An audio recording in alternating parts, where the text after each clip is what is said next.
नमस्कार दोस्तों, learn with RJ में आपका स्वागत है। तो दोस्तों, आज मैं आपके लिए लाया हूँ मैनेजमेंट अकाउंटिंग पेपर 2 का महा मैराथन, जिसमें हम 100 से ज़्यादा इम्पॉर्टेंट एमसीक्यूज को सॉल्व करेंगे। यदि ये प्रश्न आप अच्छे से तैयार कर लेते हैं तो मुझे विश्वास है 70 to 80% क्वेश्चन आपके एग्ज़ाम में आएंगे। इसके पहले मैंने मैनेजमेंट अकाउंट फर्स्ट पेपर का भी एक वीडियो बनाया हुआ है, उसका लिंक आप ऊपर देख सकते हैं। और इसके अलावा एचआरएम के 2 वीडियो ऑलरेडी बने हुए हैं और भी वीडियो आएगा, ऑडिटिंग का आएगा। यदि आप सभी वीडियो देखना चाहते हैं तो ऊपर लिंक दिया हुआ है, आप प्लेलिस्ट को सेलेक्ट करके अपने पास सेव कर लीजिए। जितने भी मेरे वीडियो हैं इस प्लेलिस्ट में आपको एक जगह पे मिल जाएंगे बीकॉम 6th सेमेस्टर के। तो आइए शुरू करते हैं। सबसे पहला चैप्टर हमारा बजट और बजटिंग है। इसके क्वेश्चंस को देखते हैं। लचीले बजट के लिए सावधानीपूर्वक अध्ययन और खर्चों का वर्गीकरण की आवश्यकता होती है।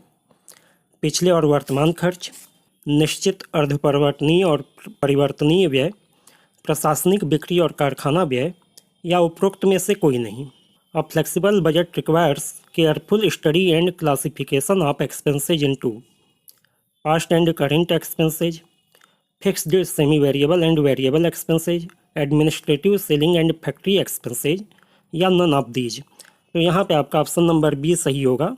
जब भी हम कोई फ्लेक्सिबल बजट बनाते हैं तो उसके लिए हमें खर्चों को 3 भागों में बांटना पड़ता है: अस्थायी खर्चे, अर्ध परिवर्तनशील खर्चे और परिवर्तनशील खर्चे। और इसके आधार पर बंटवारा करके ही फ्लेक्सिबल बजट को बनाया जा सकता है। ऑप्शन नंबर बी आपका सही हो जाएगा। अगला प्रश्न है, निम्नलिखित में से कौन सा एक वित्तीय बजट है? Which one of the following is a financial budget? नकद बजट यानी कैश बजट, कार्यशील पूंजी बजट यानी वर्किंग कैपिटल बजट, पूंजीगत बजट यानी कैपिटल बजट, या उपरोक्त सभी, ऑल ऑफ द एबव। तो देखो, वित्तीय बजट का मतलब है ऐसा बजट जिसमें फाइनेंस से रिलेटेड चीज़ों को बताया गया हो। तो यहाँ पे आपका नकद में भी फाइनेंस आता है, कार्यशील पूंजी भी फाइनेंस का ही हिस्सा है। पूंजीगत बजट जब बनाया जाता है तो पूंजी भी फाइनेंस का ही हिस्सा होती है, इसलिए आपका ऑप्शन नंबर डी सही हो जाएगा, ऑल ऑफ द एबव। ठीक है, ये तीनों के तीनों जो है फाइनेंशियल बजट के कैटेगरी में आते हैं। अगला प्रश्न है, निम्नलिखित में से कौन सा वित्तीय बजट नहीं है? Which one of the following is not a financial budget? नकद budget, cash budget, capital budget, बजटीय निधि प्रवाह विवरण, बजटेड फंड फ्लो स्टेटमेंट, या बिक्री बजट, सेल्स बजट। तो देखो, ये नकद बजट, पूंजीगत बजट और फंड फ्लो स्टेटमेंट वाला बजट, ये तीनों जो है वित्तीय बजट होते हैं। लेकिन बिक्री का बजट जो होता है, सेल्स बजट, ये फंड से रिलेटेड नहीं होता है, ये कार्यात्मक बजट यानी कि फंक्शनल बजट कहा जाता है। ऑप्शन नंबर डी आपका सही हो जाएगा। यानी जो क्रियाओं से संबंधित हो वो फंक्शनल बजट होता है, और जो फंड से संबंधित हो, पैसे से संबंधित हो, पूंजी से संबंधित हो, वो वित्तीय बजट या फाइनेंशियल बजट कहा जाता है। अगला देखिए, निम्नलिखित में से कौन सा कार्यात्मक बजट है? Which one of the following are functional budget? तो देखो, उत्पादन और बिक्री बजट यानी प्रोडक्शन एंड सेल्स बजट, ये कार्यात्मक बजट होगा। कच्चे माल का बजट, रॉ मटेरियल बजट, ये भी होगा कार्यात्मक बजट। श्रम बजट यानी लेबर बजट, ये भी कार्यात्मक बजट है, इसलिए आपका ऑप्शन नंबर डी सही हो जाएगा, ऑल ऑफ द एबव। अगला प्रश्न, निम्नलिखित में से कौन सा बजट कार्यात्मक नहीं है? Which one of the following is not a functional budget? तो सेल्स बजट है, क्रय बजट भी है, उत्पादन बजट भी है, लेकिन बजटेड बैलेंस शीट, ये आपका फाइनेंशियल नेचर का बजट हुआ, ये फंक्शनल बजट नहीं है। ऑप्शन नंबर डी यहाँ पे भी आपका सही हो जाएगा। नेक्स्ट क्वेश्चन देखते हैं। नीचे दिए गए विकल्पों में से कौन सा बजटीय नियंत्रण का कदम नहीं है? Which from the option below is not a step of budgetary control? एक योजना या लक्ष्य स्थापित करना, स्टेब्लिशिंग अ प्लान और टारगेट ऑफ परफॉर्मेंस, वास्तविक प्रदर्शन की recording, recording of actual performance, बजटीय आंकड़ों के साथ वास्तविक की तुलना करना और भिन्नताओं का पता लगाना, comparing the actual with the budgeted figure to find out the variance, या नन ऑफ द एबव। तो देखो, बजटीय नियंत्रण यानी बजटरी कंट्रोल के अंतर्गत क्या होता है, पहले कुछ योजना बनाई जाती है या लक्ष्य निर्धारित किया जाता है और कुछ स्टैंडर्ड तय कर दिए जाते हैं कि इतना स्टैंडर्ड पे हमें पहुंचना है, इस लक्ष्य पे हमें पहुंचना है, और फिर वास्तव में परफॉर्मेंस किया जाता है, वास्तव में कामकाज चलता है, उस परफॉर्मेंस को रिकॉर्ड करते हैं। फिर बजट के आंकड़ों के साथ वास्तविक आंकड़ों की तुलना करते हैं और ये पता लगाने का प्रयास करते हैं कहाँ पे डिफरेंस से जा रहे हैं। ठीक है, तो ये तीनों काम जो है बजटरी कंट्रोल में होता है। इसलिए यहाँ पे आपका ऑप्शन नंबर डी सही होगा कि उपरोक्त में से कोई ऐसा कदम नहीं है जो बजटरी कंट्रोल में नहीं आता हो, ये तीनों ही आते हैं। ठीक है, अगला प्रश्न है, दीर्घकालिक बजट किसके लिए तैयार किया जाता है? Long term budget are prepare for पूंजीगत व्यय, कैपिटल एक्सपेंडिचर, अनुसंधान एवं विकास, रिसर्च एंड डेवलपमेंट, दीर्घकालिक वित्त, लॉन्ग टर्म फाइनेंस, या उपरोक्त सभी। तो देखो, दीर्घकालिक बजट जो है पूंजीगत व्यय के लिए भी होता है, अनुसंधान और विकास यानी रिसर्च एंड डेवलपमेंट के लिए भी होता है, क्योंकि ये भी काफ़ी लंबे अवधि में काम करता है, रिसर्च में काफ़ी समय वगैरह लगता है। दीर्घकालीन वित्त को के लिए बजट तैयार करना, ये भी दीर्घकालिक बजट का ही हिस्सा है। इसलिए यहाँ पे आपका ऑप्शन नंबर डी सही हो जाएगा, उपरोक्त सभी, यानी ये तीनों ही जो है दीर्घकालिक बजट के हिस्से हैं या इनके लिए दीर्घकालिक बजट तैयार किया जाता है। अगला प्रश्न है, अल्पावधि बजट किसके लिए तैयार किया जाता है? Short term budget is prepared for तरलता, लिक्विडिटी, कार्यशील पूंजी प्रबंधन, वर्किंग कैपिटल मैनेजमेंट, दिन प्रतिदिन पर नियंत्रण रखने के लिए व्यय को, to exercise control over day to day expenditure, या उपरोक्त सभी, ऑल ऑफ द एबव। तो अल्पावधि बजट का मतलब ऐसे बजट जो 1 साल से कम अवधि के कार्यों के लिए बनाए जाते हैं। तो तरलता का प्रबंधन भी जो है शॉर्ट टर्म में किया जाता है, कार्यशील पूंजी का प्रबंधन भी शॉर्ट टर्म में होता है, दिन प्रतिदिन के खर्चों के ऊपर कंट्रोल करना भी एक रेगुलर काम है। तो यहाँ पे भी आपका ऑप्शन नंबर डी सही होगा कि ये तीनों ही प्रकार के बजट जो है ना शॉर्ट टर्म बजट के अंतर्गत आते हैं, अल्पावधि बजट के अंतर्गत आते हैं। ऑप्शन नंबर डी आपका सही होगा। अगला प्रश्न है, नकद बजट पर आधारित है, cash budget is based on. अच्छा, नकद बजट किस पर आधारित है ये पूछ रहा है, तो आइए देखते हैं। बिक्री पूर्वानुमान, सेल्स फोरकास्ट, व्यय बजट यानी एक्सपेंसेज बजट, पूंजी व्यय बजट, कैपिटल एक्सपेंडिचर बजट, या ऊपर के सभी, ऑल ऑफ द एबव। तो देखो, जो कैश बजट होता है ये सभी प्रकार के कैश के इनकमिंग यानी आमद को भी देखता है और आउटवर्ड जाने वाले सारे कैश को भी देखता है, इनवर्ड कैश फ्लो को भी देखता है, आउटवर्ड कैश फ्लो को भी देखता है। तो बिक्री पूर्वानुमान यदि किया जा रहा है तो बिक्री से कैश हमारे पास आएगा। व्यय चाहे पूंजीगत हो चाहे रेगुलर व्यय हो, व्यय यदि होता है तो पैसा हमारे पास से जाने वाला है।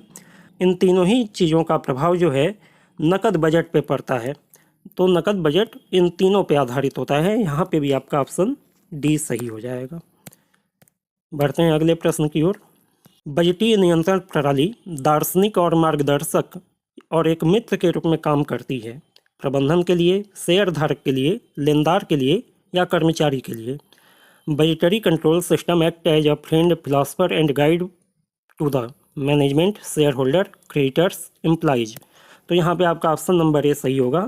प्रबंधन के लिए ये एक दोस्त की तरह है, एक मार्गदर्शक के रूप में है और एक फिलॉसफी के रूप में है, क्योंकि मैनेजमेंट ही इसका यूज करता है ना, वही स्टैंडर्ड तय करता है बजट बनाने के बाद, बजट के दौरान, और वास्तविक परफॉर्मेंस को उसके साथ कंपेयर करता है, वेरिएंस निकालता है, बजट में क्या संशोधन करना है। ये सारी चीज़ें मैनेजमेंट के सहायता के लिए बनी हुई हैं। बजटरी नियंत्रण, ऑप्शन नंबर ए आपका सही हो जाएगा। अगला प्रश्न है, बजटिंग प्रक्रिया के नियंत्रण में मदद मिलती है।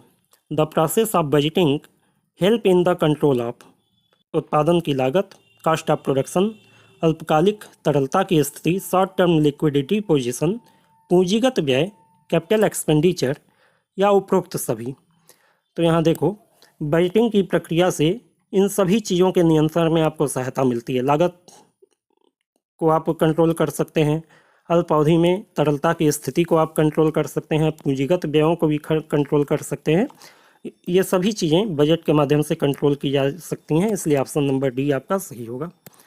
अगला प्रश्न है, मुख्य बजटीय नियंत्रण का उद्देश्य है।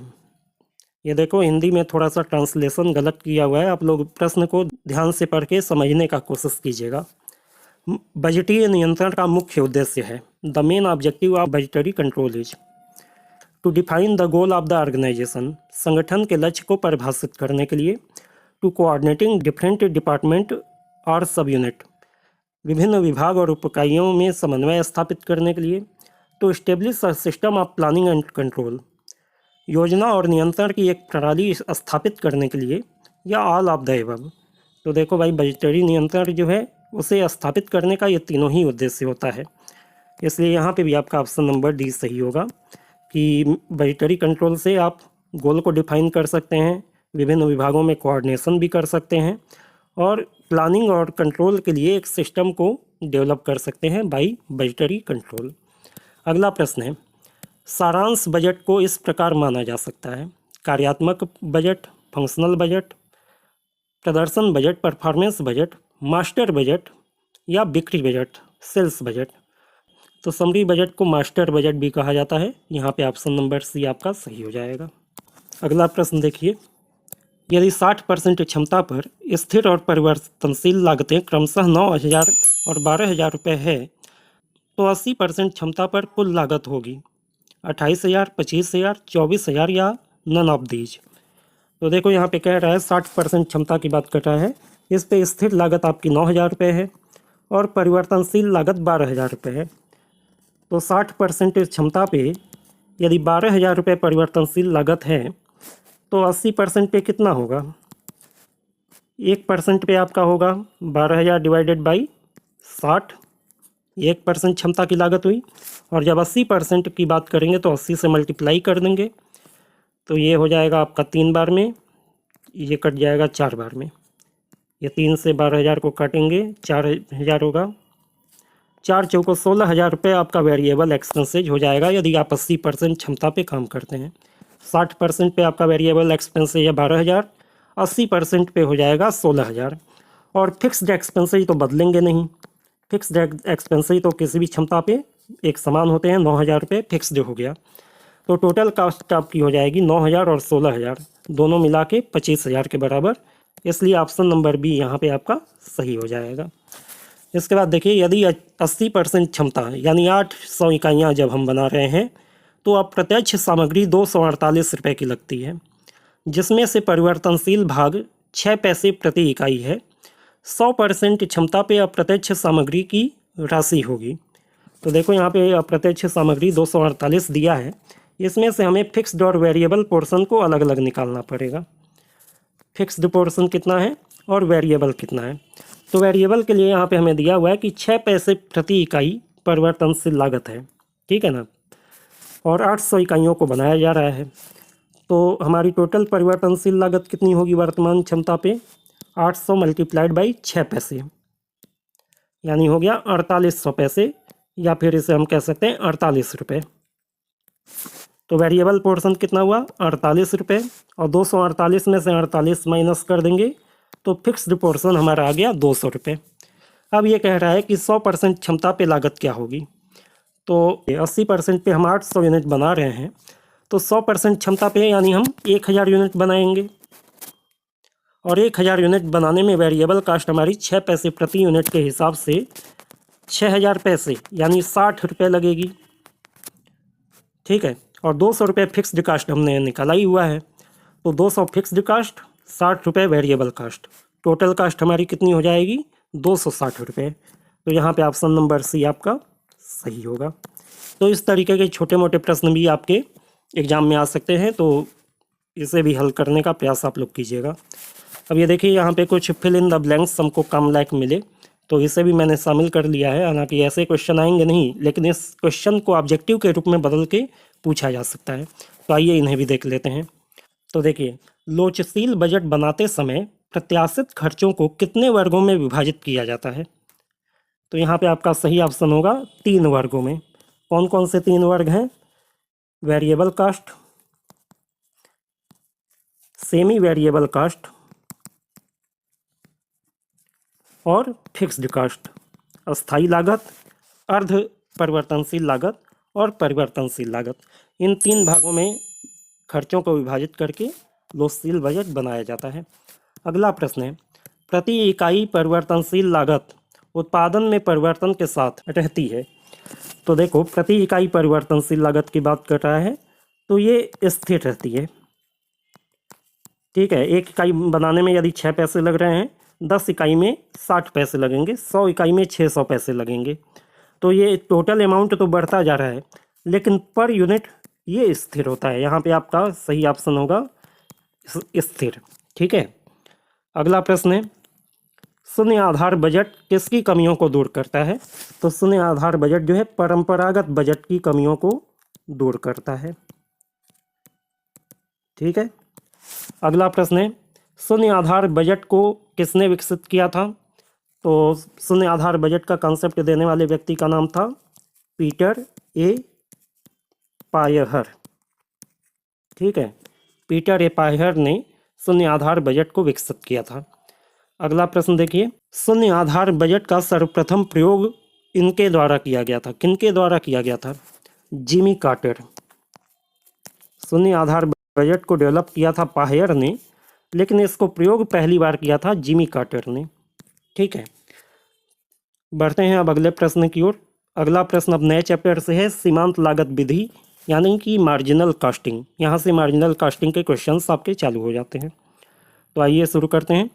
सीमांत लागत विधि में उत्पाद लागत का अर्थ है product cost in the marginal costing means केवल मूल लागत प्राइम कॉस्ट बनली, मूल लागत एवं परिवर्तनशील लागत prime cost plus variable cost, मूल लागत प्लस अर्ध परिवर्तनशील व्यय prime cost plus semi variable overhead, या मूल लागत प्लस स्थिर लागत prime cost plus fixed cost. तो देखो, सीमांत लागत विधि एक ऐसी विधि है जिसमें पहले तो लागत को फिक्स्ड और वेरिएबल 2 भागों में बांटा जाता है, और फिक्स्ड कॉस्ट को हम अलग रख लेते हैं। फिक्स्ड कॉस्ट को ध्यान में नहीं रखते हैं, वेरिएबल कॉस्ट पे हम फोकस करते हैं कि वेरिएबल कॉस्ट हमारी कितनी हो रही है।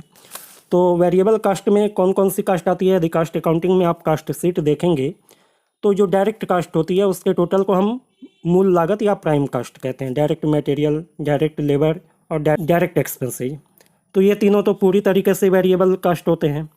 इसके अलावा जो हमारे फैक्ट्री ओवरहेड होते हैं, ऑफिस ओवरहेड होते हैं और सेलिंग और डिस्ट्रीब्यूशन ओवरहेड होते हैं, उनमें से कुछ खर्चे अस्थाई होते हैं और कुछ हिस्सा उनका वेरिएबल होता है। तो उसमें से वेरिएबल वाले हिस्से को ये ले लेता है सीमांत लागत विधि, अस्थाई वाले खर्चों को एक किनारे रख देता है। तो मूल लागत और जितने भी ओवरहेड हैं उनमें से वेरिएबल वाला पोर्शन, इन दोनों को जोड़ने के बाद जो लागत आती है उसी को सीमांत लागत विधि में उत्पाद की लागत माना जाता है, और उसी के बेस पे सारे अध्ययन किए जाते हैं। तो यहाँ पे आपका ऑप्शन नंबर 20 सही हो जाएगा। सीमांत लागत विधि में उत्पाद लागत का मतलब होता है मूल लागत और जितने भी परिवर्तनशील ओवरहेड हैं, वेरिएबल ओवरहेड हैं, उनका टोटल। अगला प्रश्न है, अवधि लागत का अर्थ है पीरियड कॉस्ट मीन्स मूल लागत प्राइम कॉस्ट, स्थिर लागत फिक्स्ड कॉस्ट, परिवर्तनशील लागत वेरिएबल कॉस्ट, या कुल लागत टोटल कॉस्ट। तो ये पीरियड कॉस्ट बेसिकली जो है ना फिक्स्ड कॉस्ट को माना जाता है, क्योंकि ये समय के अनुसार लगते हैं। इकाई, उत्पादन की इकाई के अनुसार ये खर्च नहीं लगते हैं। स्थिर लागत ये समय के आधार पे लगता है। रेंट देंगे महीने के आधार पे देंगे, इंश्योरेंस देंगे महीने के आधार पे देंगे, यदि फैक्ट्री में मशीन का किराया दे रहे हैं महीने के आधार पे देंगे, बिजली का खर्च है महीने के आधार पे होता है। तो ये समय के अनुसार इसे पेमेंट करना होता है, इसलिए इन्हें अवधि लागत भी कहा जाता है। स्थिर लागत को ही अवधि लागत कहा जाता है। ऑप्शन नंबर बी आपका सही हो जाएगा। अगला प्रश्न देखिए, सीमांत लागत विधि और शोषण लागत विधि के मध्य एक महत्वपूर्ण अंतर किसके व्यवहार से संबंधित है? An important difference between marginal costing and absorption costing is regarding to the treatment of मूल लागत प्राइम कॉस्ट, प्रत्यक्ष सामग्री डायरेक्ट मटेरियल, परिवर्तनशील ऊपरी व्यय वेरिएबल ओवरहेड, या स्थिर व्यय। तो देखिए, अवशोषण लागत तो आपके सिलेबस में है नहीं, लेकिन सीमांत लागत और अवशोषण लागत को यदि कंपेरेटिवली आप देखेंगे तो इसमें स्थिर व्यय के ट्रीटमेंट को अलग अलग तरीके से किया जाता है। ठीक है ना, फिक्स्ड ओवरहेड के व्यवहार में अंतर हो जाता है सीमांत लागत विधि में और अवशोषण लागत विधि में। ऑप्शन नंबर डी आपका सही हो जाएगा। अगला प्रश्न देखते हैं। अगला प्रश्न है, योगदान शब्द का तात्पर्य है the term contribution refer to subscription toward raising fund, पूंजी जुटाने के लिए सदस्यता, draft of an article for publication, प्रकाशन के लिए एक आलेख को तैयार करना। Different between selling price and total cost, विक्रय मूल्य और कुल लागत के बीच का अंतर, या सेल्स माइनस वेरिएबल कास्ट, बिक्री माइनस परिवर्तनशील लागत। तो यहाँ पे आपका ऑप्शन नंबर डी सही होगा। सीमांत लागत विधि पूरी तरीके से कंट्रीब्यूशन पे आधारित है। और कंट्रीब्यूशन कैसे निकलता है, जब सेल्स में से परिवर्तनशील लागत को माइनस कर दिया जाता है तो हमें कंट्रीब्यूशन मिलता है। और ये कंट्रीब्यूशन सी से डिनोट किया जाता है और इसमें फिक्स्ड कास्ट भी होता है और प्रॉफिट भी होता है। ये दोनों कंट्रीब्यूशन के हिस्से होते हैं। ठीक है, सेल्स में 3 चीज़ें होती हैं, अस्थाई लागत होगी, वेरिएबल लागत होगी और प्रॉफिट होगा। ये 3 चीज़ें जुड़ी होती हैं। अब सेल्स में से हमने वेरिएबल कास्ट को माइनस कर दिया, उसे नाम दे दिया कंट्रीब्यूशन, और इसमें कंट्रीब्यूशन में रह गया फिक्स्ड कास्ट और प्रॉफिट। ठीक है, ये 2 फार्मूला बहुत ही इंपॉर्टेंट है इस चैप्टर के लिए भी और ब्रेक इवन वाले चैप्टर के लिए भी। तो ये फार्मूला बेसिक फार्मूला है। तो यहाँ पे आपका ऑप्शन नंबर डी सही होगा। सेल्स माइनस वेरिएबल कास्ट को कंट्रीब्यूशन कहा जाता है। Option number D. अगला प्रश्न है, what becomes relevant for make और बाय डिसीजन। बनाने या खरीदने का निर्णय लेने के लिए कौन सा निर्णय प्रासंगिक हो जाता है, यानी बनाने या खरीदने के निर्णय को लेते वक्त कौन सी चीज़ को ध्यान में रखना जरूरी है। पहला है निश्चित लागत fixed cost, variable cost, total cost यानी कुल लागत, या योगदान कंट्रीब्यूशन। तो यहाँ पे आपका ऑप्शन नंबर ए सही होगा। बनाओ या खरीदो निर्णय लेते वक्त सबसे प्रासंगिक होता है फिक्स्ड कास्ट हमारी कितनी आ रही है, उसमें क्या परिवर्तन हो रहा है। अगला प्रश्न है, निर्णय हेतु कौन सी लागत अधिक उपयोगी है। Which cost is more useful for decision making. सीमांत लागत, मार्जिनल कास्ट, निश्चित लागत, फिक्स्ड कास्ट, कुल लागत, टोटल कास्ट, या अवसर लागत, अपॉर्चुनिटी कास्ट। तो सीमांत लागत विधि में जो भी डिसीजन लिए जाते हैं वो मार्जिनल कास्ट के आधार पर लिए जाते हैं। मार्जिनल कास्ट जो है सबसे ज़्यादा उपयोगी होती है। ऑप्शन नंबर ए आपका सही हो जाएगा। अगला प्रश्न है, सीमांत लागत तकनीकी प्रबंधन निर्णय लेने में मदद करती है।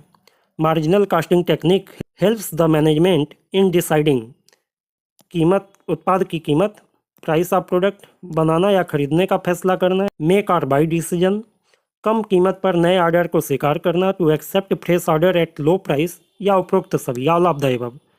तो ये सभी प्रकार के निर्णयों को लेने में मदद करता है। ऊपर 3 जो भी निर्णय बताए गए हैं, ये तीनों ही निर्णय जो है मार्जिनल कास्टिंग टेक्निक के माध्यम से लेने में सहायता मिलती है। ऑप्शन नंबर डी आपका सही हो जाएगा। अगला प्रश्न देखते हैं, लागत निर्धारण की कौन सी तकनीकी निश्चित और परिवर्तनशील लागत को अलग अलग करती है। Which technique of costing distinguish cost into fixed and variable cost. मानक लागत, सीमांत लागत, अवशोषण लागत या अनुबंध की लागत, standard casting, marginal casting, absorption casting, या कॉन्ट्रैक्ट कास्टिंग। तो यहाँ पे आपका ऑप्शन नंबर बी सही होगा। मार्जिनल कास्टिंग में कास्ट को वेरिएबल और फिक्स्ड कास्ट के रूप में डिवाइड करके अध्ययन किया जाता है। अगला प्रश्न है, सीमांत लागत तकनीकी में निश्चित लागत को कभी कभी कहा जाता है। In marginal costing technique fixed cost is sometime called as product cost, period cost, total cost और नन ऑफ दीज। तो अभी मैंने पहले भी बताया है, फिक्स्ड कास्ट को पीरियड कास्ट के रूप में माना जाता है। ऑप्शन नंबर बी आपका सही हो जाएगा। अगला प्रश्न है, in marginal costing technique variable cost are sometime called. सीमांत लागत तकनीकी में परिवर्तनशील लागत को कभी कभी कहा जाता है उत्पाद लागत, प्रोडक्ट कास्ट, पीरियड कास्ट यानी कि अवधि लागत, कुल लागत यानी टोटल कास्ट, या नन ऑफ दीज, इनमें से कोई नहीं। तो वेरिएबल कास्ट को मार्जिनल कास्टिंग में कई बार प्रोडक्ट कास्ट कहा जाता है। ऑप्शन नंबर ए आपका सही हो जाएगा। अगला प्रश्न, योगदान किसका अंतर है। Contribution is the difference between.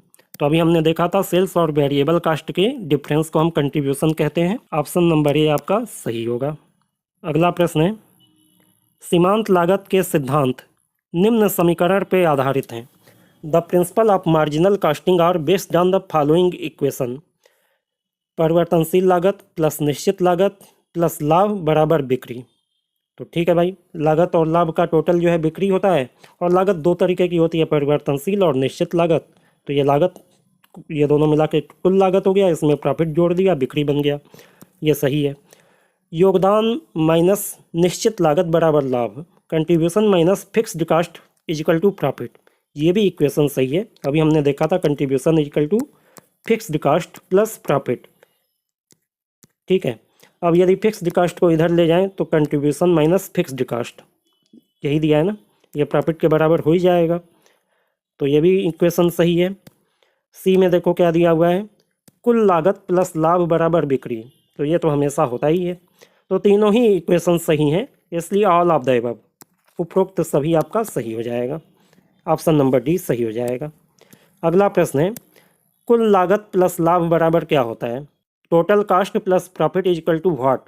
तो टोटल कास्ट और प्रॉफिट जब मिला दिया जाएगा तो भाई सेल्स का अमाउंट बनेगा, जाहिर सी बात है, ऑप्शन नंबर ए आपका सही हो जाएगा। अगला प्रश्न देखते हैं, सीमांत लागत के अंतर्गत स्टॉक का मूल्यांकन किया जाता है। Under marginal costing stock are valued at निश्चित लागत, फिक्स्ड कास्ट, परिवर्तनशील लागत, वेरिएबल कास्ट, कुल लागत, टोटल कास्ट या इनमें से कोई नहीं, नन ऑफ द अबव। तो देखो मार्जिनल कास्टिंग में स्टॉक को वेरिएबल कास्ट के आधार पे यानी परिवर्तनीय लागत के आधार पे मूल्यांकित किया जाता है, ऑप्शन नंबर बी आपका सही हो जाएगा। अगला प्रश्न देखते हैं, योगदान की कसौटी है, contribution is the test of, यहाँ योगदान की नहीं करिए, योगदान कसौटी है, contribution is the test of solvency, शोधन क्षमता कहते हैं हिंदी में, प्रॉफिटेबिलिटी लाभप्रदता, इफिशिएंसी दक्षता या लिक्विडिटी तरलता। तो देखो कंट्रीब्यूशन एक तरीके से प्रॉफिटेबिलिटी को दिखाता है, लाभप्रदता को दिखाता है, C is equal to F plus P, fixed cost plus profit. तो कंट्रीब्यूशन प्रॉफिट को दिखा रहा है, लेकिन प्रॉफिट को ये कहता है कि भाई जो भी आपका प्रॉफिट हो रहा है वो आप प्रॉफिट में फिक्स्ड कास्ट को पहले पूरा कीजिए, उसके बाद आप जो प्रॉफिट जनरेट होगा आप उसे यूज कर पाएंगे।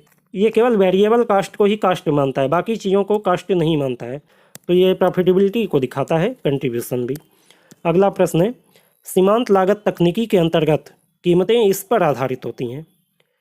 Under marginal costing the price are based on निश्चित लागत, फिक्स्ड कास्ट, वेरिएबल कास्ट यानी परिवर्तनशील लागत, योगदान यानी कंट्रीब्यूशन या इनमें से कोई नहीं, नन ऑफ द अबव। तो देखो मार्जिनल कास्टिंग में प्राइस जो है वो कंट्रीब्यूशन के आधार पर तय किया जाता है, ठीक है, ऑप्शन नंबर सी आपका सही होगा। तो आइए अब एक नया चैप्टर समविच्छेद विश्लेषण यानी ब्रेक इवन एनालिसिस के क्वेश्चंस को देखते हैं। ये पूरा चैप्टर तो फार्मूला पर ही आधारित है, कुछ फार्मूलाज आपको याद करने पड़ेंगे तभी आप इसका सही जवाब दे पाएंगे। आइए शुरू करते हैं। समविच्छेद बिंदु वह है जहाँ break even point is that where निम्नतम लाभ होता है, देयर इज मिनिमम प्रॉफिट, निम्नतम हानि होती है, देयर इज मिनिमम लॉस, अधिकतम लाभ होता है, देयर इज मैक्सिमम प्रॉफिट, या न लाभ होता है न हानि होती है। तो यहाँ पे आपका ऑप्शन नंबर डी सही होगा। समविच्छेद बिंदु वो पॉइंट होता है जहाँ पे टोटल लागत टोटल सेल्स के बराबर हो जाती है और संस्था न तो उसे कोई लाभ होता है न कोई हानि होती है। ये पॉइंट जब आता है तो इसी पॉइंट को ब्रेक इवन पॉइंट के नाम से जाना जाता है।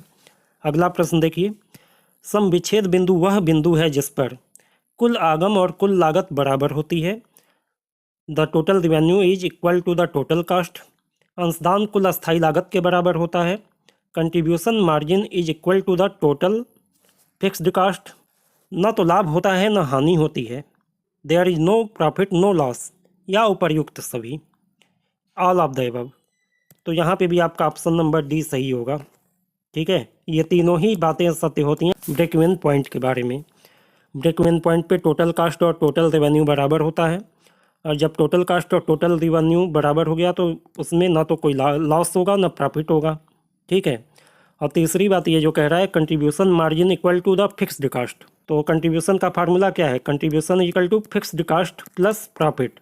अब प्रॉफिट जब जीरो हो गया तो कंट्रीब्यूशन जो है फिक्स्ड कास्ट के बराबर हो जाएगा कि नहीं हो जाएगा। तो यहाँ पे ऑप्शन नंबर बी भी सही है। तो ए बी सी तीनों स्टेटमेंट सही हैं, इसलिए आपका option number D all of the above सही हो जाएगा, ठीक है। अगला प्रश्न है, समविच्छेद बिंदु रुपयों में, उसके लिए कौन सा फार्मूला यूज किया जाता है, break even point in rupees, fixed cost upon PV ratio, fixed cost upon contribution per unit, fixed cost upon PV ratio multiplied by 100 या PV ratio upon fixed cost. तो देखो ब्रेक इवन का formula होता है, यदि rupees में निकालना है तो fixed cost upon PV ratio. Option number A आपका सही हो जाएगा। Break even point is equal to fixed cost upon PV ratio. ये फार्मूला आप याद कर लीजिए, ये बहुत इंपॉर्टेंट फार्मूला है। इसके बाद देखिए अगला क्वेश्चन है, मार्जिन ऑफ सेफ्टी क्या होती है? Sales minus fixed cost, sales minus variable cost, sales minus total cost, sales minus break even point. सुरक्षा सीमा या मार्जिन ऑफ सेफ्टी, इसका फार्मूला होता है sales minus break even point. ठीक है, ऑप्शन नंबर डी आपका सही हो जाएगा। अगला प्रश्न है, समविच्छेद बिंदु इकाइयों में ज्ञात करने के लिए कुल अस्थायी लागत को किससे विभाजित किया जाता है? To obtain the break even point in unit total fixed cost are divided by प्रति इकाई परिवर्तनशील लागत वेरिएबल कास्ट पर यूनिट, प्रति इकाई अस्थायी लागत fixed cost per unit, PV ratio या प्रति इकाई अंशदान कंट्रीब्यूशन पर यूनिट। तो यहाँ पे आपका ऑप्शन नंबर डी सही होगा। जब ब्रेक इवन पॉइंट इकाइयों में निकालना हो तो ऐसे केस में फिक्स्ड कास्ट को कंट्रीब्यूशन पर यूनिट से डिवाइड कर दिया जाता है। ये भी बीईपी का एक इम्पॉर्टेंट फार्मूला है, इसे भी आप लर्न कर लीजिए। अगला प्रश्न है, लाभ मात्रा अनुपात कैसे निकालते हैं? S minus V upon S minus V upon S multiplied by 100, profit upon sales multiplied by 100 या नन ऑफ दीज। तो देखो पीवी रेशियो का फार्मूला होता है contribution upon sales multiplied by 100। ठीक है, सेल्स का कंट्रीब्यूशन से क्या रेशियो है, यही प्रॉफिट वॉल्यूम रेशियो बताता है, पीवीआर बताता है। और सी का फार्मूला आपको मालूम है, sales minus variable cost contribution का फार्मूला है, और नीचे सेल्स पहले से है मल्टीप्लाइड बाई 100। तो यहाँ पे ऑप्शन नंबर बी में ये फार्मूला दिया हुआ है, ऑप्शन नंबर बी आपका सही हो जाएगा। अगला प्रश्न है, स्थिर लागत में वृद्धि का समविच्छेद बिंदु पर क्या प्रभाव पड़ेगा? What will be the effect on BEP by the increase of fixed cost? BEP में कमी होगी, बीईपी में वृद्धि होगी, इनमें से कोई नहीं या कोई परिवर्तन नहीं होगा। तो यहाँ पे देखिए ब्रेक इवन पॉइंट का फार्मूला आपको फिर से याद हो जाए, फिक्स्ड कास्ट अपॉन पीवीआर, यही होता है ना। तो यहाँ पे फिक्स्ड कास्ट यदि बढ़ती है और पीवीआर में कोई परिवर्तन नहीं होता है तो बीईपी क्या होगा, बढ़ेगा कि घटेगा? फिक्स्ड कास्ट बढ़ेगी तो बीईपी भी बढ़ेगा। ठीक है, क्योंकि बीईपी का और फिक्स्ड कास्ट का एक समान रिलेशन है, मतलब सीधा रिलेशन है। फिक्स्ड कास्ट बढ़ेगी तो बीईपी भी बढ़ेगा, फिक्स्ड कास्ट कम होगी तो बीईपी भी कम होगा, पीवीआर यदि स्थिर रहता है तो। यहाँ पे आपका ऑप्शन नंबर बी सही हो जाएगा। अस्थायी लागत की वृद्धि से समविच्छेद बिंदु भी बढ़ जाएगा। अगला प्रश्न है, परिवर्तनशील लागत में कमी का समविच्छेद बिंदु पर क्या प्रभाव पड़ेगा? तो फिर वही फार्मूला देखते हैं, BEP is equal to fixed cost upon PVR. अब देखो इस फार्मूले में कहीं वेरिएबल कास्ट नहीं है, लेकिन पीवीआर में वेरिएबल कास्ट आता है। पीवीआर का फार्मूला है sales minus variable cost upon है सेल्स मल्टीप्लाइड बाई 100। अब यहाँ पे यदि वेरिएबल कास्ट में कमी होगी तो पीवीआर हमारा क्या होगा, बढ़ जाएगा कि नहीं? सेल्स में से वेरिएबल कास्ट को माइनस करके सेल्स से डिवाइड कर रहे हैं। यदि वेरिएबल कास्ट कम हो जाती है तो सेल्स माइनस वेरिएबल कास्ट का अमाउंट बढ़ जाएगा, और सेल्स माइनस वेरिएबल कास्ट यानी कंट्रीब्यूशन का अमाउंट बढ़ जाएगा, तो इसकी वजह से पीवीआर भी बढ़ जाएगा। तो जब पीवीआर बढ़ जाएगा तो फिक्स्ड कास्ट में जब पीवीआर का डिवाइड करेंगे तो ब्रेक इवन पॉइंट अपने आप ही हमारा कम आएगा। तो यहाँ पे आपका ऑप्शन नंबर ए सही हो जाएगा।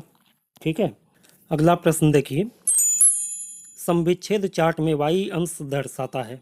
इन the break even chart y axis represent विक्रय की मात्रा इकाइयों में volume of sales in unit, विक्रय का मूल्य रुपए में value of sales in rupees, लागत एवं विक्रय रुपए में cost and sales in rupees, या उत्पादन का मूल्य रुपए में value of production in rupees.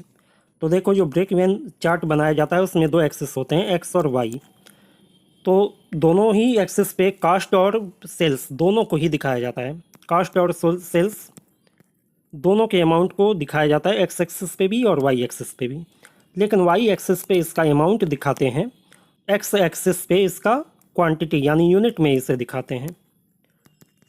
ठीक है, तो यहाँ पे आपका सही ऑप्शन होगा ऑप्शन नंबर सी। लागत और विक्रय को रुपए में दिखाया जाता है वाई एक्सिस पे। अगला प्रश्न है, सुरक्षा के मार्जिन में सुधार किया जा सकता है। Margin of safety can be improved by increasing the sales volume, lowering the variable cost, lowering fixed cost, या all of the above. Margin of safety में परिवर्तन किया जा सकता है बिक्री की मात्रा में वृद्धि करके, परिवर्तनशील लागत को कम करके, निश्चित लागत को कम करके, या उपरोक्त सभी। तो देखो, मार्जिन ऑफ सेफ्टी का फार्मूला होता है sales minus break even point. ठीक है, अब मार्जिन ऑफ सेफ्टी में सुधार करना है, यानी उसे इम्प्रूव करना है, बढ़ाना है। तो क्या तो सेल्स हमारी बढ़ जाए तब मार्जिन ऑफ सेफ्टी बढ़ेगी, ब्रेक इवन उतना ही रहे, सेल्स हमारी बढ़ जाए। ठीक है, दूसरी बात है हमारी लागत कम हो जाए तब मार्जिन ऑफ सेफ्टी बढ़ जाएगी। अब लागत में परिवर्तनशील लागत भी कम हो सकती है, निश्चित लागत भी कम हो सकती है।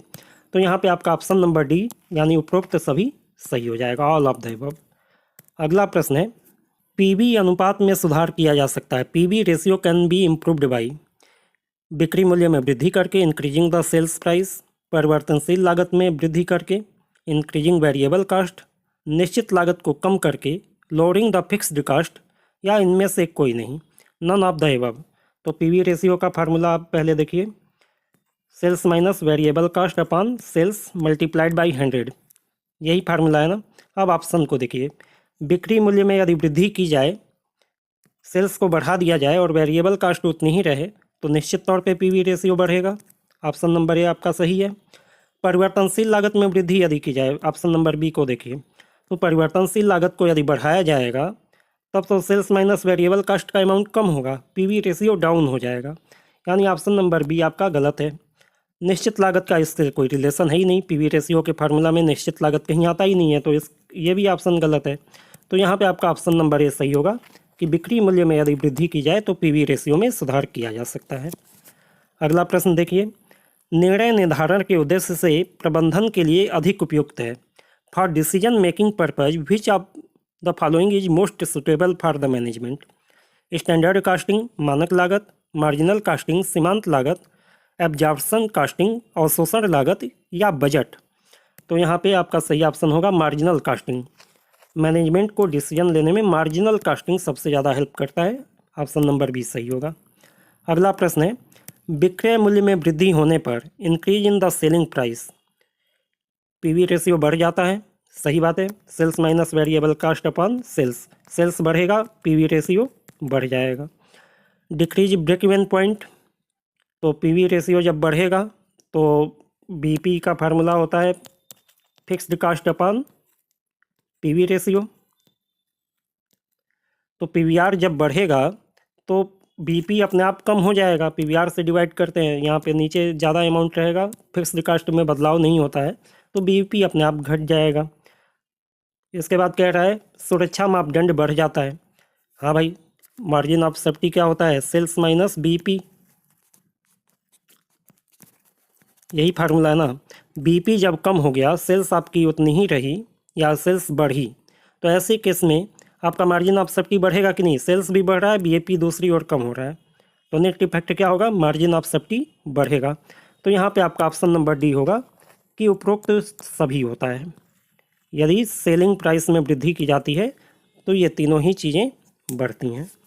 अगला प्रश्न है, विक्रय मूल्य में कमी पीवी रेशियो घटाता है, समविच्छेद बिंदु बढ़ जाता है, सुरक्षा मापदंड घट जाता है, या उपरोक्त सभी। तो यहाँ पे यदि तीनों ऑप्शन आप देखेंगे तो इसका जस्ट अपोजिट है। ठीक है, विक्रय मूल्य में वृद्धि होने पे जो हो रहा है उसका ठीक अपोजिट विक्रय मूल्य में कमी होने पर भी होगा, इसलिए यहाँ पे आपका ऑप्शन नंबर डी सही होगा, ऑल ऑफ द अबव। अगला प्रश्न है, परिवर्तनशील लागत में कमी होने पर decrease in the variable cost PV ratio बढ़ जाता है, इंक्रीज पीवी रेशियो, समविच्छेद बिंदु घट जाता है, डिक्रीज ब्रेक इवन पॉइंट, सुरक्षा मापदंड बढ़ जाता है, इंक्रीज मार्जिन ऑफ सेफ्टी, या ऑल ऑफ द अबव, उपरोक्त सभी। तो अब देखो भाई, वेरिएबल कास्ट का क्या इफेक्ट होगा। पीवी रेशियो का फार्मूला है sales minus variable cost upon sales multiplied by 100। अब पीवी रेशियो का परिवर्तनशील लागत में यदि कमी होती है तो यहाँ पे आपका सेल्स माइनस वेरिएबल कास्ट जो है यानी कंट्रीब्यूशन इंक्रीज करेगा, और कंट्रीब्यूशन इंक्रीज करेगा तो पीवीआर भी इंक्रीज करेगा। तो ये ऑप्शन सही हो गया। अब देखो ब्रेक इवन पे इसका क्या प्रभाव पड़ेगा। Break even equal to fixed cost upon PVR. अब यहाँ पे पीवीआर जब बढ़ गया, ये बढ़ गया, तो ब्रेक इवन अब आपका कम हो जाएगा कि नहीं हो जाएगा। फिक्स्ड कास्ट में कोई परिवर्तन नहीं है, पीवीआर बढ़ गया तो ब्रेक इवन का अमाउंट आपका कम हो जाएगा, ये भी बात सही है। और जब ब्रेक इवन कम होता है तो मार्जिन ऑफ सेफ्टी बढ़ जाती है, अभी हमने पिछले क्वेश्चन में देखा है। इसलिए यहाँ पे भी ये तीनों ऑप्शन आपके सही हो जाएंगे। ठीक है, क्वेश्चन को समझ के करेंगे तो इससे मिलता जुलता भी कोई क्वेश्चन आप आता है तो कर पाएंगे। आप लोग कमेंट में यदि कहीं कोई डाउट हो तो कमेंट करके पूछ सकते हैं मुझसे। इसके बाद देखिए, अंशदान डिवाइडेड बाय बिक्री बराबर है contribution upon sales is equal to PV ratio, PV अनुपात, break even point, margin of safety या नन ऑफ दीज। तो यहाँ पे आपका ऑप्शन नंबर ए सही होगा, क्योंकि पीवी रेशियो का फार्मूला ही होता है सी अपॉन एस मल्टीप्लाइड बाई 100। ठीक है, सी को एस माइनस वेरिएबल कास्ट भी हम लोग कर देते हैं। तो सी अपॉन एस ये जो है पीवी रेशियो को दिखाता है। ऑप्शन नंबर ए आपका सही हो जाएगा। अगला प्रश्न है, अंशदान अपॉन पीवी अनुपात बराबर है contribution upon PV ratio is equal to break even point, margin of safety, बिक्री यानी सेल्स, या उपरोक्त में से कोई नहीं। तो देखो भाई, कंट्रीब्यूशन का फार्मूला होता है sales multiplied by PV ratio, यानी जो बिक्री हमने की है उसमें कितना प्रॉफिट वॉल्यूम परसेंटेज है वही हमारा कंट्रीब्यूशन के बराबर होता है। तो इस फार्मूला में से पीवीआर को यदि इधर ले जाओगे तो सी अपॉन पीवीआर आपको मिलेगा और वो सेल्स के बराबर होगा। ठीक है, ऑप्शन नंबर सी आपका सही हो जाएगा। अगला प्रश्न देखो, at break even point there is a profit loss, no profit no loss और none of these. Break even बिंदु पर ये वहाँ हटा दो, लाभ होता है, नुकसान होता है, कोई लाभ या हानि नहीं होती है, या इनमें से कोई नहीं। तो ऑप्शन नंबर सी आपका सही होगा कि ब्रेक इवन पॉइंट एक ऐसा पॉइंट है जहाँ संस्था को न कोई लाभ होता है न कोई हानि होती है। ऐसे केस में टोटल रिवेन्यू और टोटल एक्सपेंसेज आपस में बराबर हो जाते हैं। इसके बाद कह रहा है ब्रेक इवन बिंदु पर at break even point total खर्च बराबर टोटल राजस्व, total expenses equal to total revenue, बात सही है। कुल व्यय मोर देन कुल राजस्व, ये बात गलत हो जाएगी। कुल खर्च लेस देन कुल राजस्व, ये भी बात गलत हो जाएगी।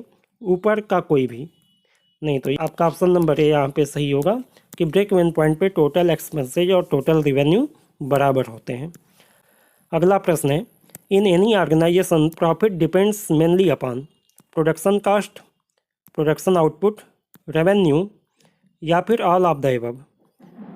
किसी भी संगठन में मुनाफा मुख्य रूप से निर्भर करता है उत्पादन लागत, उत्पादन का मात्रा, आय, या ऊपर के सभी।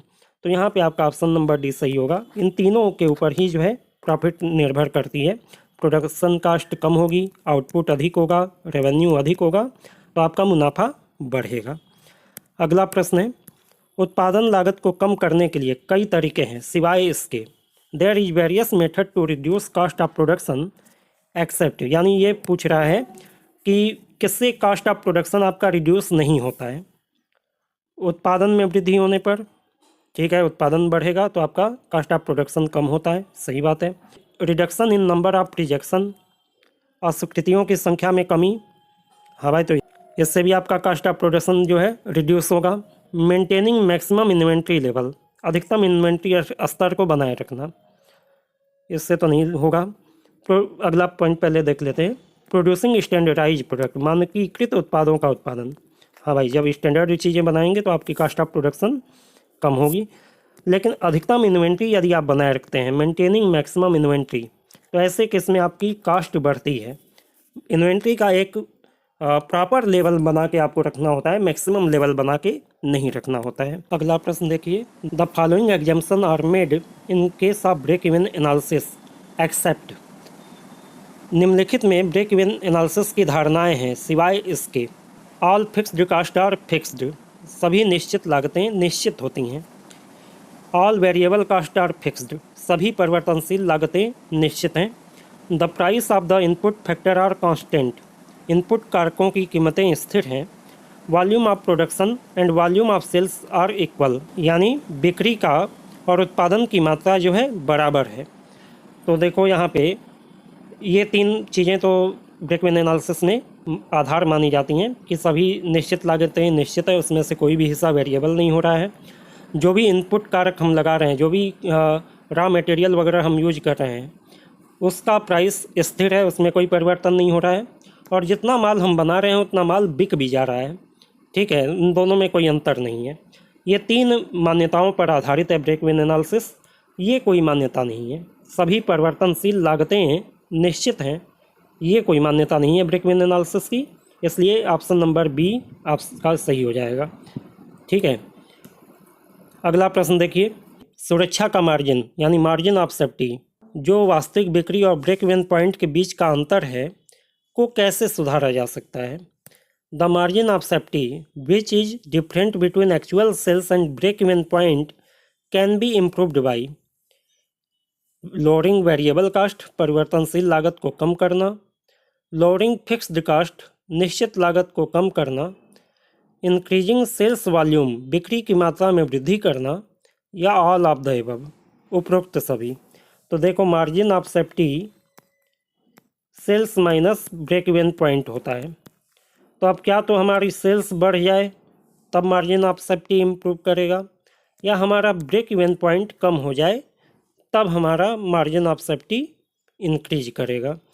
तो यहाँ पे यदि आप देखेंगे फार्मूला में लगा के, तो उपरोक्त तीनों बातों पे मार्जिन ऑफ सेफ्टी जो है इम्प्रूव करता है। आप लोग ट्राई कीजिएगा घर पे। ऑप्शन नंबर डी आपका सही हो जाएगा। अब हमारा नया चैप्टर चालू हो रहा है, स्टैंडर्ड कॉस्टिंग यानी मानक लागत। आइए देखते हैं।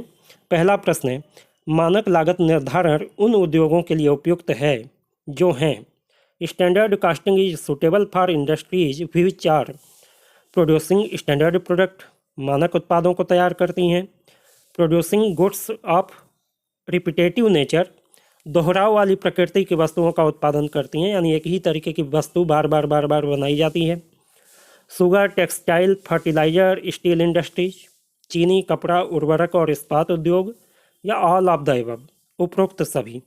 तो देखो यहाँ पे आपका ऑप्शन नंबर डी सही होगा।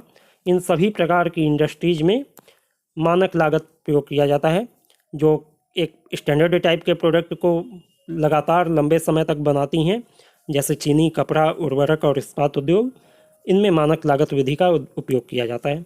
अगला प्रश्न है, किस उद्योग में मानक लागत प्रणाली अधिक व्यापक रूप से लागू होती है? In which industry standard costing system is more widely applied? विनिर्माण उद्योग, मैन्युफैक्चरिंग इंडस्ट्रीज, सेवा उद्योग, सर्विस इंडस्ट्रीज, इस्पात उद्योग, स्टील इंडस्ट्री, या कपास उद्योग, कॉटन इंडस्ट्री। तो देखो ऐसे तो मानक लागत प्रणाली जो है स्टील इंडस्ट्री में भी यूज किया जाता है, लेकिन यहाँ व्यापक रूप से पूछा है, वाइडली। तो वाइडली यदि देखा जाए तो मैन्युफैक्चरिंग इंडस्ट्रीज जो होती हैं, जिसमें इस्पात उद्योग भी आता है, ऐसी जगहों पे आपका मानक लागत प्रणाली ज़्यादा यूज होता है। ऑप्शन नंबर ए आपका सही हो जाएगा, विनिर्माण उद्योग। अगला प्रश्न है, निम्नलिखित में कौन सा मानक लागत निर्धारण का लाभ नहीं है? Which of following is not an advantage of standard costing? Promoting and measuring efficiencies, यहाँ प्रचार नहीं होगा। दक्षताओं को मापना एवं बढ़ाना, कंट्रोलिंग एंड रिड्यूसिंग कॉस्ट, लागत कम करना, help in fixation of selling price, विक्रय मूल्य के निर्धारण में सहायता करना, या ऑल ऑफ द एबव। तो देखो जब मानक लागत विधि का उपयोग किया जाता है तो सबसे पहले तो वो दक्षता बढ़ाती है, क्योंकि स्टैंडर्ड तय किए जाते हैं। उसके बाद स्टैंडर्ड से एक्चुअल वैल्यू को मिलान किया जाता है, और जो अंतर होता है मटेरियल यूजेज में, लेबर के काम करने के पैटर्न में, उस वेरिएंस के आधार पे आगे का डिसीजन लिया जाता है। वेरिएंस के कारणों का पता लगाया जाता है। तो इससे इफ़िशियंसी बढ़ती है, कॉस्ट कम होती है, और इसके आधार पे सेलिंग प्राइस फिक्स करने में भी सहायता मिलती है। इसलिए ऑप्शन नंबर डी आपका सही हो जाएगा। अगला प्रश्न है, निम्नलिखित में से कौन सा मानक लागत का नुकसान है? Which of the following is a disadvantage of standard costing? ये एक महंगी तकनीकी है, कॉस्टली टेक्निक। मानक स्थापित करना मुश्किल है, डिफिकल्ट टू एस्टेब्लिश स्टैंडर्ड्स। नौकरी, आदेश और सेवा उद्योग के लिए ये अनुपयुक्त है। Unsuitable for job order and service industry, या उपरोक्त सभी, ऑल ऑफ द एबव। तो यहाँ पे भी आपका ऑप्शन नंबर डी सही होगा। मानक लागत विधि को अपनाना थोड़ा महंगा प्रक्रिया है, मानक को तय करना भी मुश्किल होता है और सेवा उद्योग या जॉब ऑर्डर के लिए ये उपयुक्त नहीं होता है, मैन्युफैक्चरिंग कंपनीज के लिए ज़्यादा उपयुक्त होता है। तो यहाँ पे ऑप्शन नंबर डी आपका सही हो जाएगा। अगला प्रश्न देखिए, मानक लागत का उपयोग किया जाता है, स्टैंडर्ड कॉस्ट इज यूज्ड सम विच्छेद बिंदु सुनिश्चित करने के लिए, to certain the break even point, लागत मात्रा लाभ संबंध स्थापित करने के लिए, to establish cost volume profit relationship, भिन्नता विश्लेषण के माध्यम से मूल्य निर्धारण और लागत नियंत्रण के आधार के रूप में, as a basis of price fixation and cost control through variance analysis. उपरोक्त में से कोई नहीं, नन ऑफ द एबव। तो यहाँ पे आपका ऑप्शन नंबर सी सही होगा। ठीक है, भिन्नता विश्लेषण के माध्यम से मूल्य निर्धारण करने में और लागत नियंत्रण करने के लिए स्टैंडर्ड कॉस्टिंग को अपनाया जाता है। ये दोनों पॉइंट जो दिया है ये ब्रेक इवन पॉइंट से रिलेटेड है। ठीक है, ब्रेक इवन एनालिसिस से रिलेटेड है। अगला प्रश्न है, लागत नियंत्रण के दृष्टिकोण से सबसे अधिक उपयोग किए जाने वाला मानक है। From cost control point of view the standard most commonly used है expected standard, theoretical standard, normal standard या बेसिक स्टैंडर्ड, अपेक्षित मानक, सैद्धांतिक मानक, सामान्य मानक या बुनियादी मानक। तो यहाँ पे आपका ऑप्शन नंबर बी सही होगा। सैद्धांतिक मानक जो होता है, थियोरेटिकल स्टैंडर्ड, ये सबसे ज़्यादा कॉमनली यूज होता है कास्ट कंट्रोल के पॉइंट ऑफ व्यू से। अगला प्रश्न देखिए, मानक का प्रकार है। 3 टाइप्स ऑफ स्टैंडर्ड आर वर्तमान मानक, करेंट स्टैंडर्ड, बुनियादी मानक, बेसिक स्टैंडर्ड, सामान्य मानक, नॉर्मल स्टैंडर्ड या उपरोक्त सभी, ऑल ऑफ द एबव। तो देखो स्टैंडर्ड 3 प्रकार के होते हैं, करेंट, बेसिक और normal standard. Option number D आपका सही हो जाएगा। अगला प्रश्न है, प्रमाण के प्रयोजन के लिए लागत भिन्नता इसके बराबर है। For the purpose of proof material cost variance is equal to material usage equal to variance plus material mix variance, material price variance plus material usage variance, material price variance plus material yield variance या material mix variance plus material yield variance. तो देखो material variance 4 प्रकार के होते हैं, material price variance, material usage variance, material mix variance और material yield variance. और यहाँ पे मटेरियल कॉस्ट वेरिएंस जो है ना, ये मटेरियल प्राइस वेरिएंस और मटेरियल यूजेज वेरिएंस के टोटल के बराबर होता है। ऑप्शन नंबर बी आपका सही हो जाएगा। अगला प्रश्न है, मानक लागत निर्धारण एक तकनीकी है। Standard costing is a technique of व्यावसायिक गतिविधियों की योजना बनाना, प्लानिंग बिजनेस एक्टिविटीज, लागत नियंत्रण, कॉस्ट कंट्रोल, स्टाफिंग या प्रेरक मोटिवेटिंग। तो देखो मानक लागत जो है लागत नियंत्रण की एक टेक्निक है। ऑप्शन नंबर बी आपका सही होगा। अगला प्रश्न है, मानक लागत निर्धारण इसके लिए एक मापदंड है। दक्षता मापने के लिए, कीमतों पर नियंत्रण के लिए, व्यापार के घाटे को कम करना या व्यवसाय की योजना बनाने संबंधी गतिविधियाँ। Standard costing is a yardstick for measuring efficiency, controlling price, reducing loss of the business, planning business activities. तो देखो स्टैंडर्ड कॉस्टिंग जो है इफिशियंसी को मेजर करने के लिए अपनाया जाता है, कॉस्ट को कंट्रोल करना और इफिशियंसी को मैक्सिमाइज करना। ऑप्शन नंबर ए आपका सही हो जाएगा। अगला प्रश्न है, वास्तविक लागत और मानक लागत के बीच के अंतर को जाना जाता है। The difference between actual cost and standard cost is known as profit, loss, standard cost या वेरिएंस। तो देखो जो भी एक्चुअल कॉस्ट और स्टैंडर्ड कॉस्ट के अंतर होता है उसे वेरिएंस के रूप में जाना जाता है। यदि स्टैंडर्ड कॉस्ट से एक्चुअल कॉस्ट कम है तो ये वेरिएंस हमारा फेवरेबल होगा, और यदि स्टैंडर्ड की तुलना में एक्चुअल कॉस्ट ज़्यादा है तो ये वेरिएंस हमारा अनफेवरेबल हो जाएगा। ठीक है, तो इन दोनों के अंतर को हमेशा वेरिएंस नाम दिया जाता है। ऑप्शन नंबर डी आपका सही होगा। इसके बाद देखिए, मानक लागत निर्धारण में शामिल है स्टैंडर्ड कॉस्टिंग इन्वॉल्व्स मानक लागत की तैयारी और उपयोग, preparation and use of standard cost, मानक की तुलना वास्तविक के साथ, comparison of standard with actual, प्रसरण का विश्लेषण, एनालिसिस ऑफ वेरिएंस या उपरोक्त सभी, ऑल ऑफ द एबव। तो देखो भाई स्टैंडर्ड कॉस्टिंग में ये तीनों ही क्रियाएं की जाती हैं। पहले जो है स्टैंडर्ड तय किए जाते हैं, फिर स्टैंडर्ड के साथ एक्चुअल परफॉर्मेंस की तुलना की जाती है और उसके बाद वेरिएंस को निकाला जाता है। तो ऑप्शन नंबर डी आपका यहाँ पे सही हो जाएगा। अगला प्रश्न है, मानक लागत निर्धारण तकनीकी इसके लिए अनुपयुक्त है। Standard casting technique is unsuitable for job order उद्योग, ये तो अनसुटेबल है ही है। गैर मानक उत्पाद निर्माताओं के लिए नॉन स्टैंडर्ड प्रोडक्ट मैन्युफैक्चरर, ये भी बात सही है। सेवा उद्योग, ये भी बात सही है। यानी इन तीनों के लिए ही मानक लागत विधि सुटेबल नहीं है। ऑप्शन नंबर डी आपका सही हो जाएगा।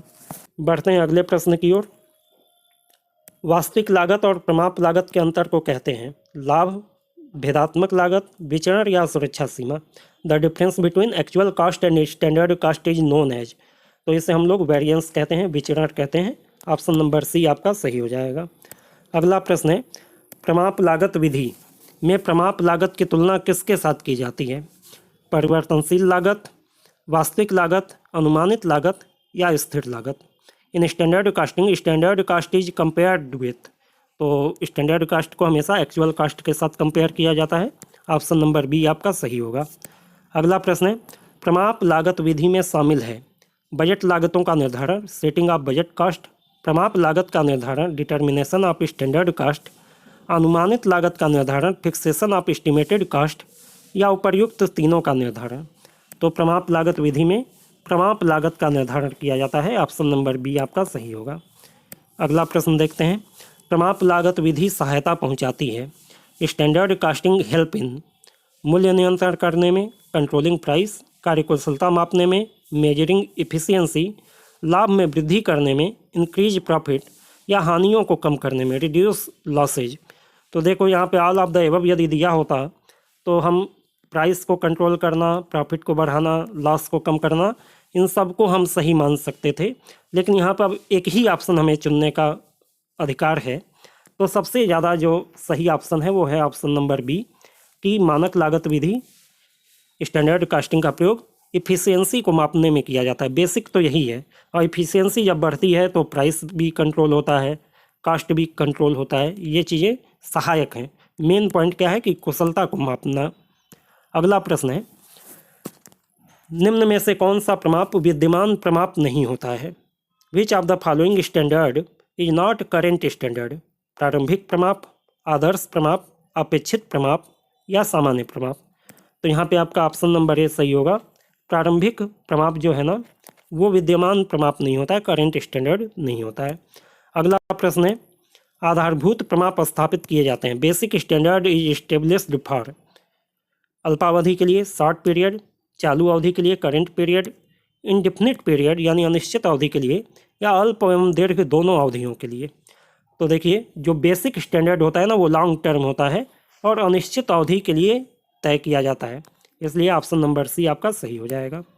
अगला प्रश्न है, प्रमाप लागत होती है स्टैंडर्ड कास्ट इज लागत जो अधिकतम लाभ प्रदान करती हो, the cost that gives maximum profit, आगामी समय के लिए लक्ष्य लागत, the target cost for period ahead, विगत समय की औसत उत्पादन लागत, the average cost of production in the last period, या वास्तविक लागत से सदैव ऊंची, always greater than the actual cast.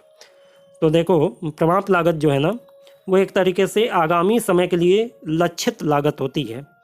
Target cast होता है जो आगे हम पाना चाहते हैं, ये हमारा स्टैंडर्ड कास्ट होता है। ऑप्शन नंबर बी सही होगा। अगला प्रश्न है, सामग्री की वास्तविक लागत और प्रमाप लागत के अंतर को कहा जाता है। The difference between actual cost of material and standard cost of material is known as सामग्री मूल्य विचरण, मटेरियल प्राइस वेरिएंस, सामग्री लागत विचरण, मटेरियल कॉस्ट वेरिएंस, सामग्री प्रयोग विचरण, मटेरियल यूजेज वेरिएंस, या सामग्री उत्पत्ति मात्रा विचरण, material yield variance.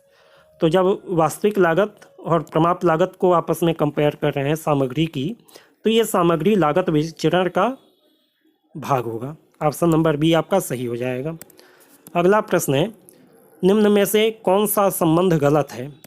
MCV is equal to MPV plus MUV, MCV is equal to MPV plus MMV plus MYV, MCV is equal to MPV plus MUV plus MMV, या MCV is equal to MPV MRUV plus MMV। तो देखो MCV मतलब material cost variance, MPV मतलब material price variance, MUV मतलब material usage variance. तो ये formula तो अभी पिछले क्वेश्चन में हमने देखा था, ये होता ही है। ऑप्शन नंबर सी यहाँ पे सही होगा, ये संबंध गलत है, ठीक है ना। ऑप्शन नंबर सी आपका सही हो जाएगा। इसे समझने के लिए थोड़ा आपको फार्मूलाज सारे देखने पड़ेंगे, इतना केवल एक ऑब्जेक्टिव क्वेश्चन से समझाना थोड़ा मुश्किल है।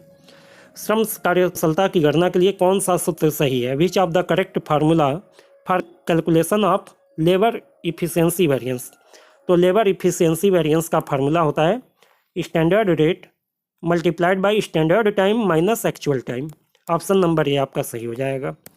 अगला प्रश्न है, सामग्री मिश्रण की गणना के लिए कौन सा सूत्र प्रयोग किया जाता है?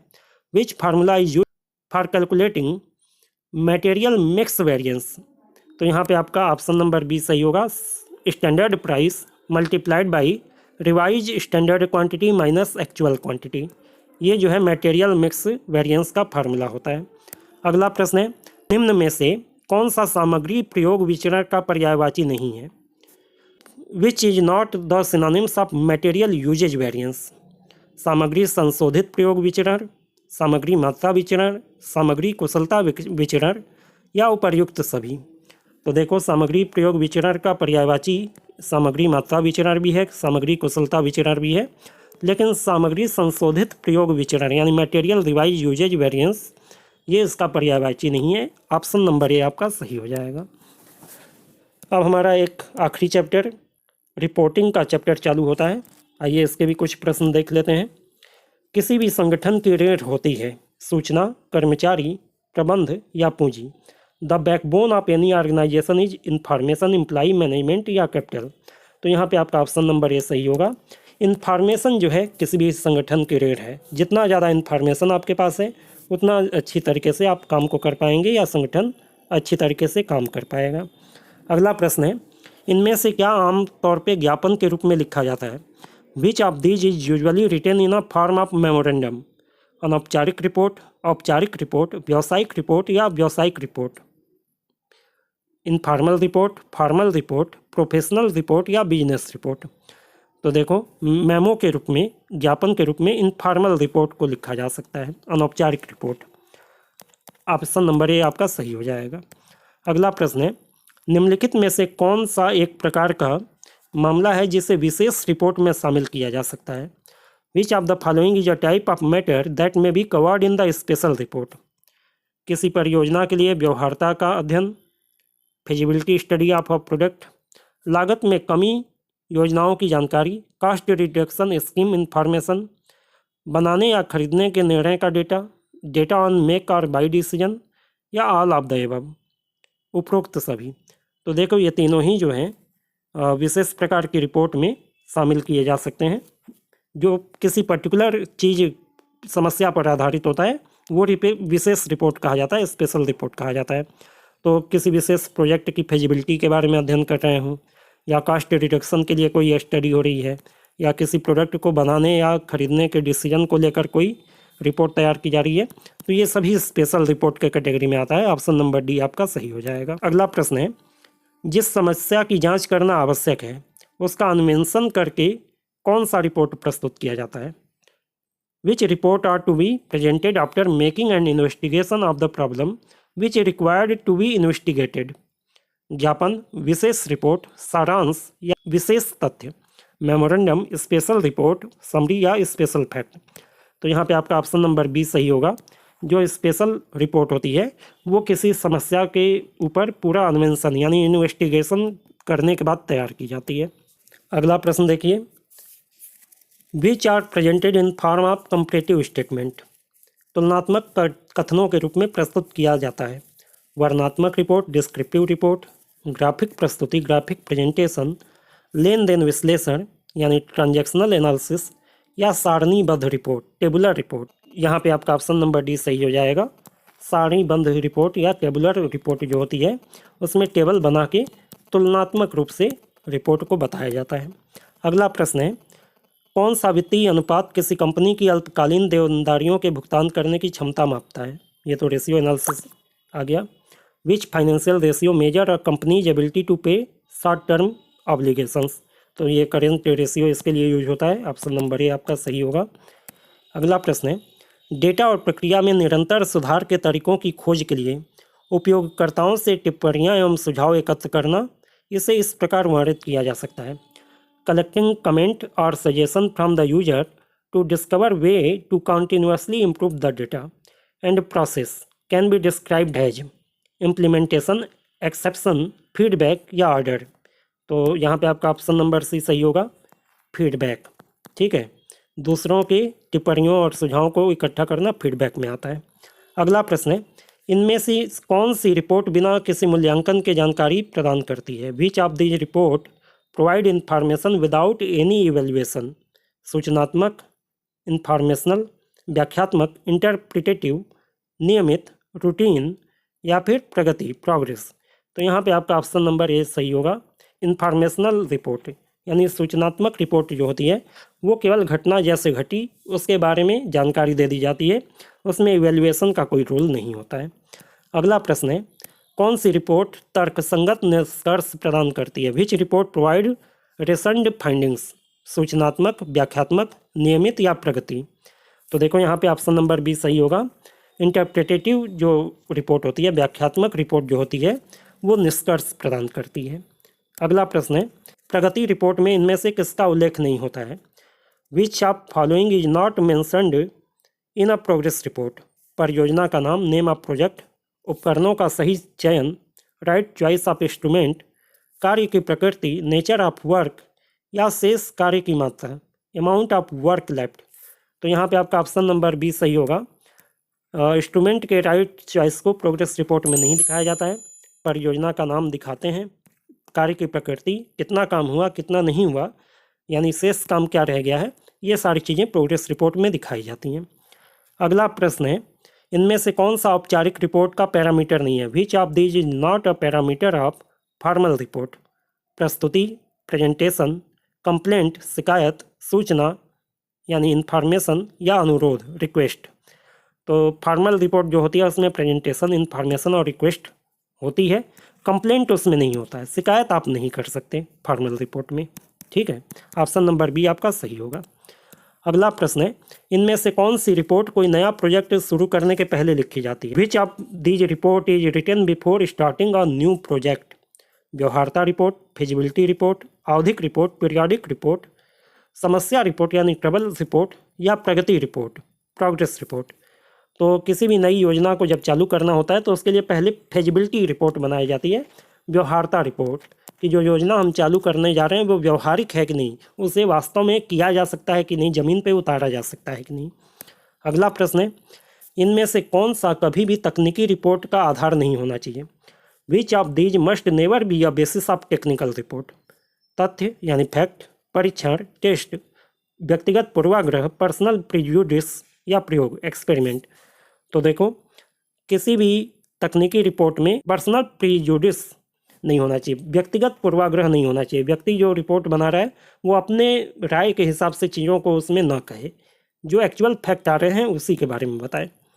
इसके बाद देखिए, रिपोर्ट निम्न पर आधारित निष्कर्ष प्रस्तुत करती है: अंतर्ज्ञान, विश्वास, धारणा या जांच।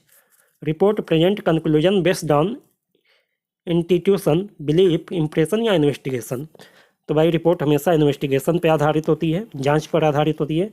बाकी ये सब तो व्यक्तिगत कारक है, व्यक्तिगत कारक पे कोई भी रिपोर्ट आधारित नहीं होना चाहिए। इनमें से कौन सा रिपोर्ट का पैरामीटर नहीं है? Which of these is not a parameter of report? अतिरिक्त जानकारी प्राप्त करने की क्षमता, ability to acquire additional information. प्राप्त अतिरिक्त जानकारी की गुणवत्ता, quality of additional information required. व्यक्ति परक मूल्यांकन पर पहुंचने की क्षमता, ability to arrive the subjective evaluation या सार्थक सिफारिश प्रदान करने की क्षमता, ability to provide worthwhile recommendations. तो भाई रिपोर्ट में इंफॉर्मेशन देना, एडिशनल इन्फॉर्मेशन देना, रिकमेंडेशन देना, ये सब तो सही बात है। लेकिन देखो, व्यक्ति परक कभी भी किसी रिपोर्ट के क्वेश्चन में यदि व्यक्ति परक की बात आ जाए यानी सब्जेक्टिव इवैल्यूएशन की बात आ जाए तो वो ऑप्शन गलत ही होता है। ऑप्शन नंबर सी आपका सही होगा। आज का आखिरी प्रश्न है, रिपोर्ट का मुख्य भाग में सूचना को कालानुक्रमिक विकास निम्न के आधार पर किया जाता है। The chronological development of information in the body of report is done according to the घटनाओं के तार्किक अनुक्रम, लॉजिकल सीक्वेंस ऑफ इवेंट, घटनाओं के घटित होने के क्रम, order in which event occurred, लेखक की पसंद, चॉइस ऑफ राइटर। तो देखो क्रोनोलॉजिकल डेवलपमेंट जो होता है ना, इसे कभी भी रिपोर्ट की बॉडी में इवेंट के आकर होने के क्रम में, यानी कब कब कौन सी घटना हुई, इसी क्रम में लिखना चाहिए। ऑप्शन नंबर बी आपका सही हो जाएगा। तो आज हमने मैनेजमेंट अकाउंटिंग के 100 से ज़्यादा प्रश्न किए, और यदि ये प्रश्न आप अच्छे से तैयार कर लेते हैं तो मुझे विश्वास है 70 to 80% क्वेश्चन आपके एग्ज़ाम में आएंगे, मुझे उम्मीद है। यदि ये वीडियो आपको उपयोगी लगा हो तो वीडियो को लाइक कीजिए, शेयर कीजिए और चैनल को सब्सक्राइब करके बेल आइकन दबाना मत भूलिएगा। आज के लिए इतना ही। Good day to all of you.